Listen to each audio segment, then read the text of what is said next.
ঘামের প্রকোপ নিয়ে আরও জানাতে মহাখালীর সংক্রামক ব্যাধি হাসপাতাল থেকে যোগ দিচ্ছেন আমাদের সহকর্মী শাহানুর ইসলাম। আমরা শাহানুরের সাথে যুক্ত হতে চাই। শাহানুর, যেমনটি আসলে বলছিলাম যে বেশ কিছুদিন ধরেই ঘামের প্রকোপ বেড়ে চলেছে। গেল ৩ মাসে এই হাসপাতালে ২২ জন রোগী মারা গেছেন। সেখানকার বর্তমান কি অবস্থা দেখছেন, চিকিৎসকরা কি বলছেন? আমরা সকাল থেকে এখানে অবস্থান করছি এবং হাসপাতাল কর্তৃপক্ষের সাথে কথা বলেছি। তারা জানাচ্ছিলেন যে ঘামের প্রকোপ কিন্তু বাড়ছে এবং এখন পর্যন্ত আজকে পর্যন্ত ভর্তি রয়েছেন ১১৪ জন এবং সবথেকে আশঙ্কার বিষয় হচ্ছে আইসিইউতে রয়েছেন কিন্তু ১২ জন রোগী। সুতরাং হাসপাতাল কর্তৃপক্ষ জানাচ্ছিলেন যে প্রতিদিনই আসলে এই ঘামের প্রকোপ বাড়ছে এবং এখন পর্যন্ত এই হাসপাতালে ভর্তি ছিল ৬০০ জন রোগী এবং ৬০০ জন রোগী কিন্তু ইতিমধ্যে চিকিৎসা নিয়ে বের হয়ে গিয়েছে।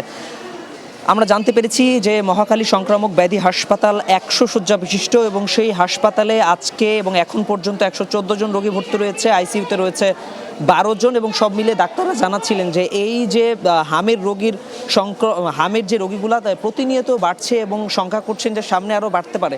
জানাচ্ছিলেন যে যেই বাচ্চাগুলি ৯ মাস অথবা ১৫ মাস বয়সী ৯ বছর অথবা ১৫ বছর বয়সী সেই বিভিন্ন বয়সী রোগীরা কিন্তু আক্রমণ হচ্ছেন এবং জানাচ্ছিলেন যে সবথেকে বেশি বাচ্চারা আক্রমণ হচ্ছেন এবং জানাচ্ছিলেন এই হাসপাতালে কিন্তু রোগীদের যে ডাক্তারদের যে ক্যাপাসিটি, নার্সদের যে ক্যাপাসিটি, সেই ক্যাপাসিটির বেশি কিন্তু রোগী আসছে, যে কারণে ডাক্তারদের চিকিৎসা সেবা দিতেও কিছুটা ব্যাহত হচ্ছেন এবং জানাচ্ছিলেন যে প্রকোপ এত বাড়ছে কিছু কিছু নার্স যারা রয়েছেন তাদেরও কিন্তু র্যাশ হয়েছে বলে জানাচ্ছিলেন। ডাক্তাররা জানাচ্ছিলেন যে সবথেকে বেশি ভালো হয় যদি যে এলাকায় বেশি সংক্রমণ হচ্ছে, পাশাপাশি যে এলাকায় বেশি সংক্রমণ হওয়ার শঙ্কা রয়েছে সেই এলাকাতে গিয়ে চিকিৎসা দিলে ভালো হয়। যেমন একজন ডাক্তারের সাথে কথা বলছিলাম, তিনি জানাচ্ছিলেন যে বিশেষ করে সাভার থেকে যে রোগীগুলা সংক্রামক ব্যাধিতে আসছে তারা আসার সময় কিন্তু অন্যান্য যে গণপরিবহনগুলো ব্যবহার করছেন সেই গণপরিবহনগুলোতেও কিন্তু আসলে সংক্রমণ ছড়িয়ে যাচ্ছে। সব মিলিয়ে ডাক্তাররা জানাচ্ছিলেন যে রোগীরা প্রতিনিয়ত এখানে আসছেন এবং ধারণা করা হচ্ছে যে এই তারা শঙ্কা করছেন রোগীর সংখ্যা কিন্তু আরও বাড়তে পারে।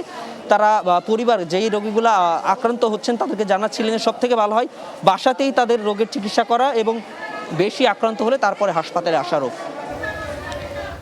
শাহরুর, আপনাকে ধন্যবাদ। আমরা পরবর্তী সময় আপনার সাথে আবারও যুক্ত হব।